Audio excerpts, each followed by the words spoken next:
it looks like Studio FOW has finally done it. They went the jump from pornographic animation studio to kickstarted video game company, calling themselves FOW Interactive. And if you know anything about this company or this group, they've been doing all sorts of adult or pornographic 3D CGI animations of all kinds of popular video game franchises out there. And one of the great signs of having a good franchise or good brand is you got someone doing either slash poetry or slash fan fiction, or actually having talented artists, animators, and people making content off the side in a parody form.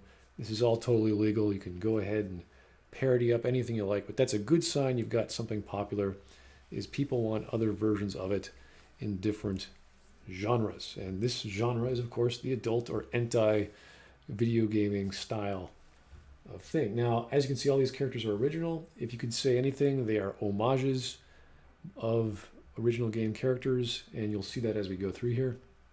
But clearly this is a take on the Mass Effect 2 style of game, or BioWare style of Mass Effect game. And it's just, I mean, part of me is laughing on the inside, part of me is happy, part of me is kind of like, whoa, is this going to work? I don't know. But it seems to be doing very well after only one day, and that's a goal of £100,000. And we're going to go through, see what this is all about. Now, if you don't like it, don't worry. I'm not advocating it. Yes, I am a supporter of it, and I want to see it do well. I want to see everything do well, even Anthem.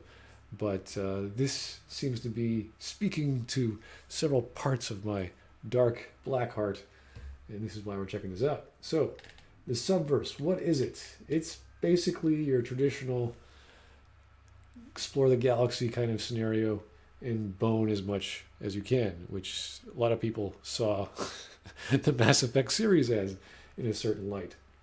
This just sort of gets rid of the middleman, all the pretext, and says, yep, this is what we're doing.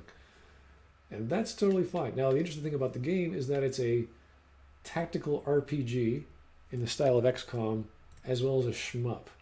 So there's two styles of gameplay there. There's other aspects of mechanics, of course, but that, to me, is cool, and I'll show you why. So it has, the setting is really funny.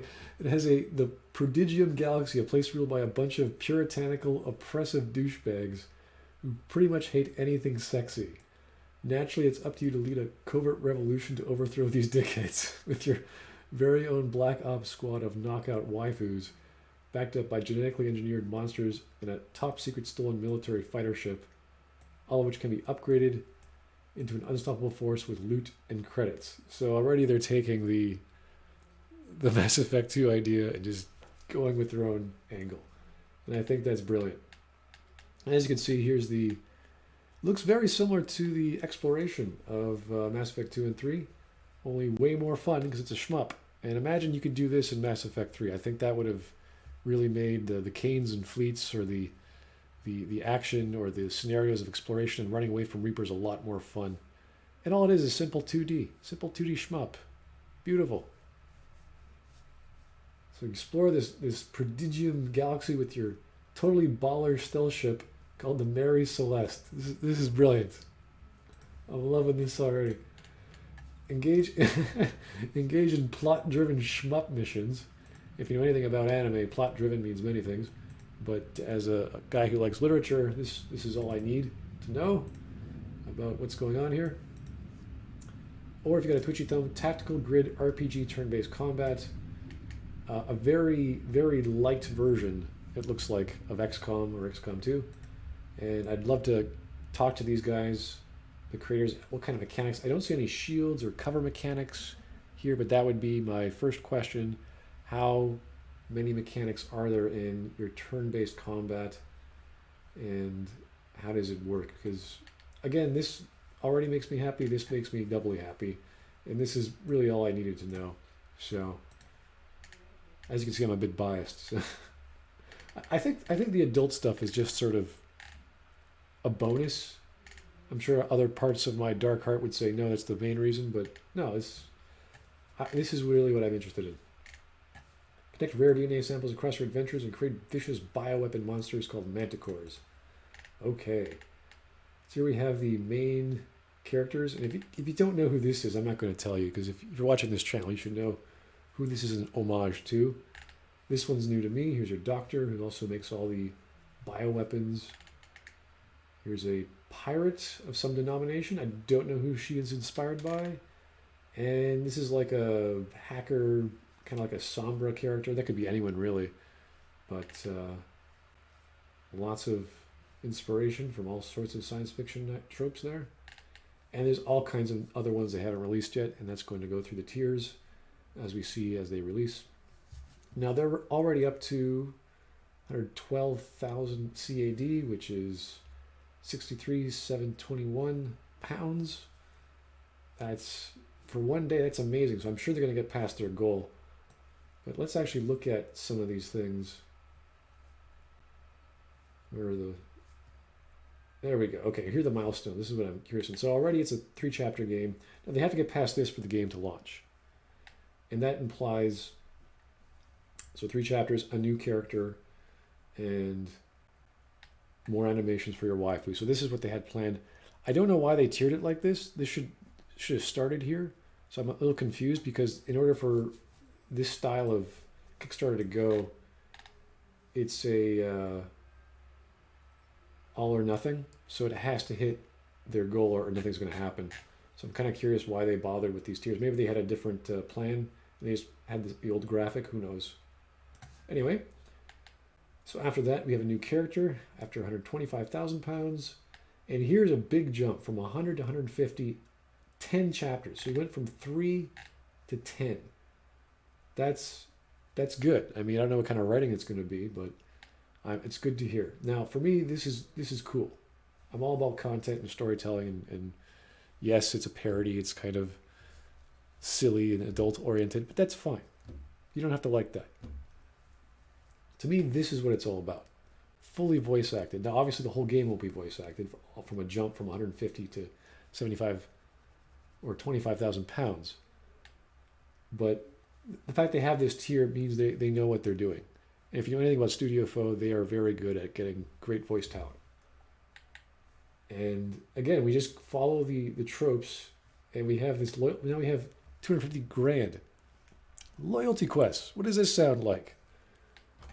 Each waifu will be given a special loyalty quest for the end game that will dive deeper into the character's personality, give you some fun new enemies to kill, and lock some special gear. So already they've had their end game story figured out. They're throwing in these loyalty quests, and it just keeps getting better. And if, again, this has only been a day, they're probably going to hit something around here. We don't know. I have no idea. More vignettes, which is pretty much the same idea, only this is, I guess, again, adult-oriented. That's fine. A customizable Mary Celeste quarters. Again, what does this sound like to you? This is absolutely brilliant. So let's see some of the gameplay. What do we got here? Story sequences, combination of cinematic slides and traditional JRPG dialogue systems with a modern twist, allowing for beautiful, fully animated model emotes. Enjoy the cleavage physics, everyone. They're essential for expressing our waifu's true feelings. How true is that? I don't know. Not only that, we've got atmosphere out of the ass with our Unreal Engine. Yeah, they're using Unreal. The true AAA engine that all studios should be using. Organically and orgasmically evolve as more waifus join your team and start populating your various quarters. And when you happen to make the right kind of progress to your waifus, you'll be able to enjoy the finer aspects of the plot, I'm sure. This is great. Navigation system is a finely lubed mixture of tried and true tools of traversing stolen from well-known sci-fi games. Yep. 5 sectors, unique scenarios that lead to combat, plot, or something that vibrates. Cool. It's great. So we have grid combat or your turn-based stuff. Waifus aren't just there to stand around. Oh, sorry, did I skip something? Yeah, you get to breed more troops, upgrade your craft. So every time you get a new waifu, they change the weapons on your craft. Okay, so these beauties come trained to kill, and each has a completely unique set of abilities along with adrenaline-fueled ultimate attacks. So yeah, William Dildo Fingers is getting the story here. And yeah, it's a parody, so it's not going to have all the mechanics that you would expect from an XCOM. But the fact they're doing a shmup, the fact they're doing all this content, you're going to have all these tiers, all these locations on your ship. I mean, it's such an endeavor. I'm glad these guys are finally going into doing a game. They have the talent. They've been working on this. They're going to be focusing on this for the entire year. Already up to go up to 14 already. I mean, if you love Mass Effect, you're probably going to want to watch this video. If you want to go to the Kickstarter page, I'll link to the actual YouTube link. It's just a funny parody video, and it's all original characters, so they're not doing anything illegal. There's no chance of copyright claims. Everything's great. Check it out. The Mass Effect inspired game we've all been waiting for from Studio FOW or FOW Interactive called Subverse.